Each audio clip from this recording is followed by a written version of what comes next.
नमो नमः मित्रों, प्रिय संस्कृत से चैनल में आप सभी का हार्दिक स्वागत एवं अभिनंदन करती हूँ। आशा करती हूँ कि आप सभी स्वस्थ होंगे, मस्त होंगे और अपनी आगे की परीक्षा में व्यस्त होंगे। अभी हाल ही में कुछ दिन पहले DSSB की तरफ से नोटिफिकेशन आया था, जिसमें TGT संस्कृत TGT के पदों की अच्छी खासी संख्या है। तो जो अभ्यर्थी DSSB में फॉर्म भरना चाहते हैं, खास तौर पे संस्कृत विषय से, उनके लिए संस्कृत में का क्या पाठ्यक्रम रहेगा, उस पाठ्यक्रम को लेकर मैं उपस्थित हुई हूँ। और आप लोगों से एक अनुरोध करना चाहती हूँ कि यदि आप लोग संस्कृत विषय के अभ्यर्थी हैं, संस्कृत से आपका MA अथवा BA और B.Ed है, तो आपको DSSB का फॉर्म अवश्य भरना चाहिए, क्योंकि इसका जो पाठ्यक्रम है कोई बहुत ज़्यादा टफ नहीं है।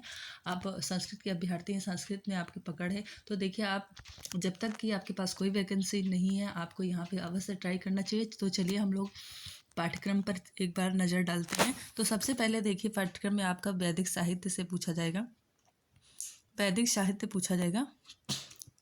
और वैदिक साहित्य के अंतर्गत आपको क्या क्या पढ़ना है, सामान्य परिचय पढ़ना है उसका, वेद, ब्राह्मण, अरण्य, उपनिषद, वेदांग परिचय, उपनिषद, ईशोपनिषद, तैत्तिरीयोपनिषद एवं प्रमुख उपनिषद के मंत्र जो खास खास हैं उनको पढ़ना है। इसके बाद हम लोग आगे देखते हैं। आगे आपको आर्ष महाकाव्य, आर्ष महाकाव्य क्यों कहा गया, आर्ष महाकाव्य ऋषि मुनियों द्वारा जो लिखा गया उसे आर्ष महाकाव्य कहा गया। तो आर्ष महाकाव्य के अंतर्गत आपके दो महाकाव्य आते हैं, रामायण और महाभारत। तो आपको रामायण और महाभारत के बारे में पढ़ना है।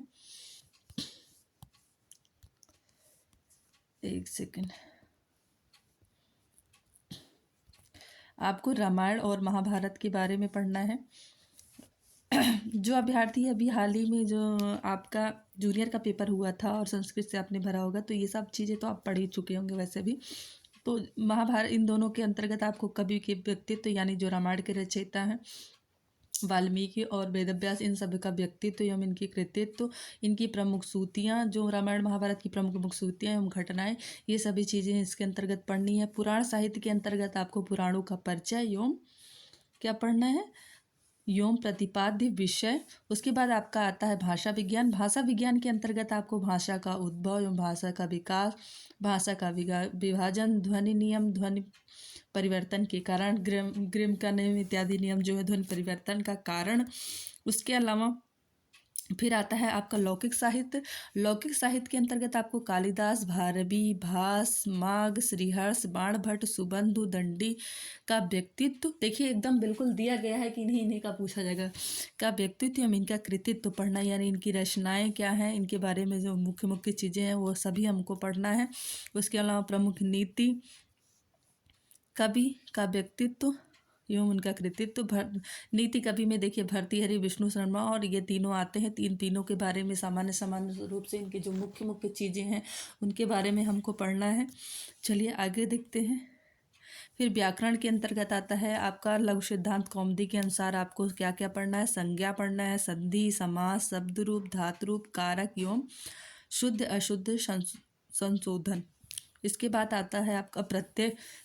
प्रत्यय, कृत प्रत्यय के अंतर्गत आपको तब्यत, अनियर, यत, यय, त्रिच, कृत, कत्वत, कत्वा, लेप, शर्त, सानस, तुमुन, तरप और तमप, ये प्रत्यय पढ़ना है। तद्धित प्रत्यय के अंतर्गत आपको अण, मतुप, मयट, ढक, ठक, फक, खा, यत, योम।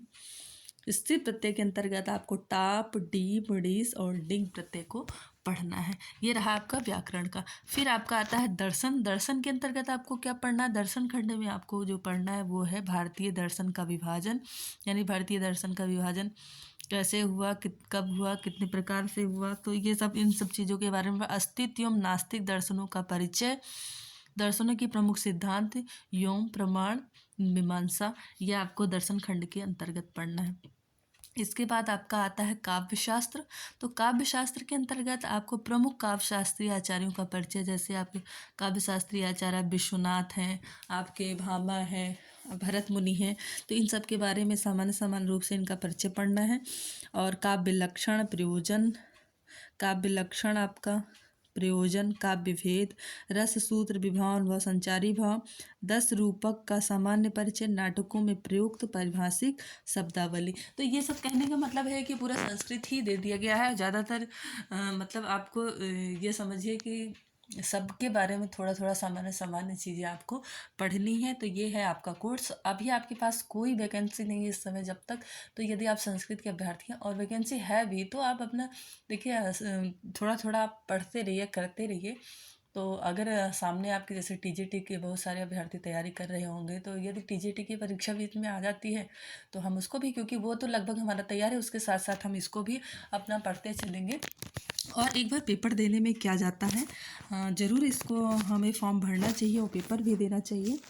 और क्या पता कि हमको अच्छी जगह मिल जाए, दिल्ली जैसे स्कूल में हमें मेरा सिलेक्शन हो जाए। ये भी कभी कभी होता नहीं है कि हम छोटे के लिए दौड़ते रहते हैं, हमें उससे कुछ बड़ा मिल जाता है, तो ये आपके लिए बहुत बड़ी प्रसिद्धि होगी। तो हमें लगता है आपको ये मौका नहीं गंवाना चाहिए। और आपको जैसे ही ये फॉर्म अब रजिस्ट्रेशन होना स्टार्ट होता है, आपको तुरंत अप्लाई करना चाहिए। नमो नमः, नमः संस्कृत है।